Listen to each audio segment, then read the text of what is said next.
আরে কি হয়েছে যে হেরে গেছি? আরে কি হয়েছে যে বারবার ফেলিওর হয়েছি? নিজেকে নিজে বলে দাও এবার হবে। নিজেকে নিজে চ্যালেঞ্জ ছুড়ে দাও। তোমাকে হারানোর মতো শক্তি এই পৃথিবীতে নেই। ভয়কে বলে দাও যে তোমার কাছে যেন না আসে, কারণ সে তোমার শক্তির কাছে টিকতে পারবে না। কষ্টকে তুমি বলো, তুই আমায় যতই কষ্ট দে আমি ছেড়ে দেবার পাত্র নই।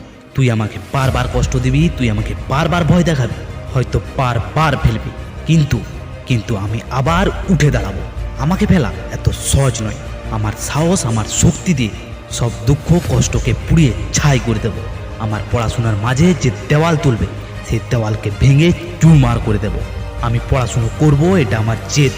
আমি নিজের সাথে নিজের চ্যালেঞ্জ অ্যাকসেপ্ট করেছি, আর সেই চ্যালেঞ্জ জিততে যে কোনো পদক্ষেপ নিতে রাজি আছি। আমার মধ্যে যে না পারার ভয়টা ছিল, আমি পড়াশুনো করতে পারবো না, ভালো র্যাঙ্ক করতে পারবো না, টপার হতে পারবো না, সেসবকে আমি বিসর্জন দিয়েছি। আমি নিজেকে বলতে শিখেছি আমি পারবো। আমি নিজের সাহস নিজে হয়ে উঠেছি, নিজের শক্তি নিজে হয়ে উঠেছি। তাই আমি বলছি, কোনো শক্তি আমাকে হারাতে পারবে না, কারণ হার মানার পাত্র আমি নয়। আর আমি যখন জেদ নিয়েছি আমি করে দেখাবই। আর সেটা আমার পড়াশুনোর জেদ, টপার হবার জেদ, নিজেকে ইমপ্রুভ করার জেদ, নিজেকে ডেভেলপ করার জেদ, আর নিজেকে সফল করার জেদ।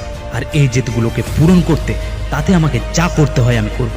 রাত জেগে পড়তে হয় পড়বো, না খেয়ে পড়তে হয় তাই পড়বো। দিন রাত এক করে দেবো নিজের স্বপ্নকে পূরণ করার জন্য। তাই আজকে প্রতিজ্ঞা নিলাম, প্রতিটা পদক্ষেপে চ্যালেঞ্জকে অ্যাকসেপ্ট করে এগিয়ে যাব।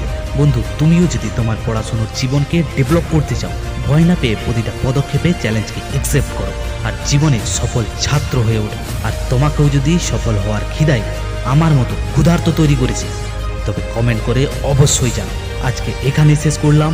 তোমরা ভালো থাকো, সুস্থ থাকো, অনেক বড় হও এই কামনা করি।